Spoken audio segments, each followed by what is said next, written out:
Ouais, du coup, en fait, j'aimerais vous parler d'un module que j'avais lu dans un livre, mais il n'est pas vachement connu, qui s'appelle alors, TireIPy en Python. Donc, il est accessible à cette adresse-là, tiripy.org.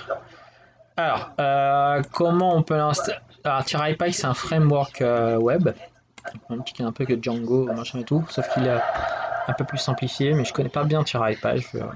Alors, pour l'installer, il faut aller prendre votre ligne de commande là, soit en... Là, je suis pas en endroit administrateur, mais bon, je l'ai déjà installé. Donc, il faut faire pip install TireIPy. Vous voyez, là, il va l'installer. Donc, voilà. Donc, il dit que c'est déjà installé.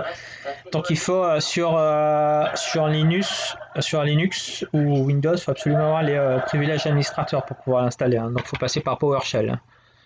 Donc là, j'ai fait juste pour voir comme ça. Voilà, il faut passer par exécuter en tant qu'administrateur. D'accord. Donc une fois qu'on l'a installé, moi je l'ai installé avant-hier soir.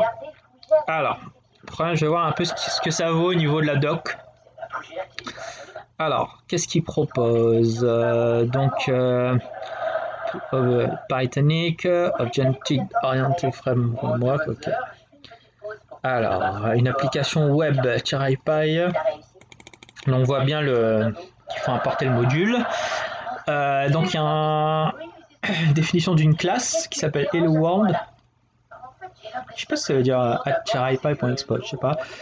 Donc définit une fonction index qui prend un argument self, donc elle prendra en argument une instance qui sera passée automatiquement en argument et qui va retourner le world. Et après voilà, il fait un appel d'une fonction qui s'appelle quick start qui prend en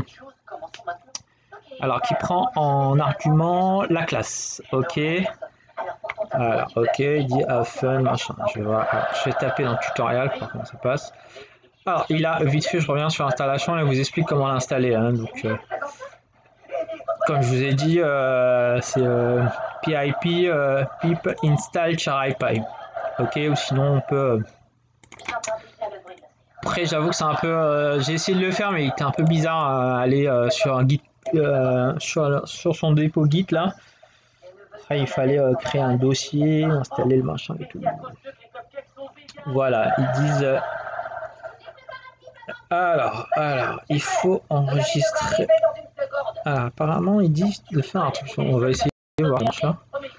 Donc, on repasse en ligne de commande. On va voir si ça marche. Python. Donc, M. TireIPy. Alors, point tutorial. Point tuto. 01. Hello World. Je sais pas si c'est installé ça sur l'ordi là. J'ai un drôle de goût dans la bouche. J'ai du mal à avaler. Non. Il n'y a rien là-dedans. Le module name. TireIPy.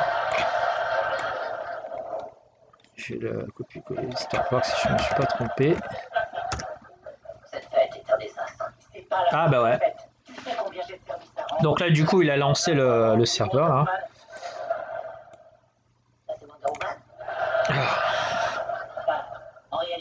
To run the application as follow. Alors. Ok. Donc du coup, j'ai tapé juste le truc. Je sais qu'il faut qu'on aille sur. Ouais, je suis en train de regarder Big Bang Theory en même temps. Alors là, je vais là. 127. J'avais déjà testé. Et voilà. Donc du coup, si on va à cette adresse-là, 127.0.0.1, au port application 8080, et on trouve notre serveur web qui affichera Hello World. Ok, donc ça c'est le truc. Et qu'est-ce qu'on voit en ligne de commande? On voit que je me suis connecté là à 15h38 là, 15h38. Donc get, on a fait une request HTTP depuis mon Windows. On voit bien le truc du navigateur. Donc voilà.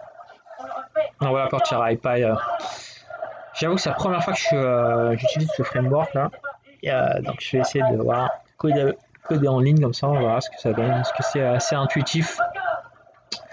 Avec, j'ai essayé de faire une vidéo à chaque fois pour. Alors, qu'est-ce qu'il a comme documentation? Il a basique. Donc, basique. Il y a faire une application en 1 minute. Alors, héberger une ou plusieurs applications. Logging, configuring, faire des cookies, des sessions, static content service, JSON with JSON, c'est un truc natif de Python, authentification. Donc ça c'est ça je sais pas, ça doit être le code qu'on a lancé là, qu'il a fait depuis le départ. On le retapera. Donc il sera importé comme module principal. Ok, ce qui permettra de lancer ce code là. D'accord, ok. Alors, ça, c'est pour le truc. Alors, Advanced Database Support HTTP. D'accord, il utilise bien tout ce qui dit SQLite. Alors, configure. Il y a un truc sur le namespace là? Ouais. Global Application, ok. Alors, for Enterprise, il raconte quoi là? Je trouve que ça manque de. Donc ça c'est les différentes versions, modules.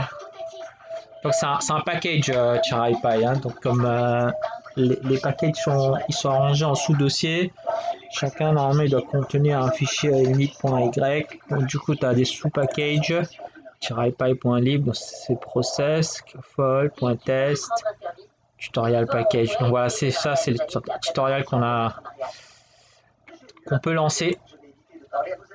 D'accord, je clique là-dessus. Voilà. Donc, Dex, machin et tout. Voilà, donc il y a tous les trucs. Bon, je vais voir si on peut expliquer bien les choses et après on reviendra là-dessus.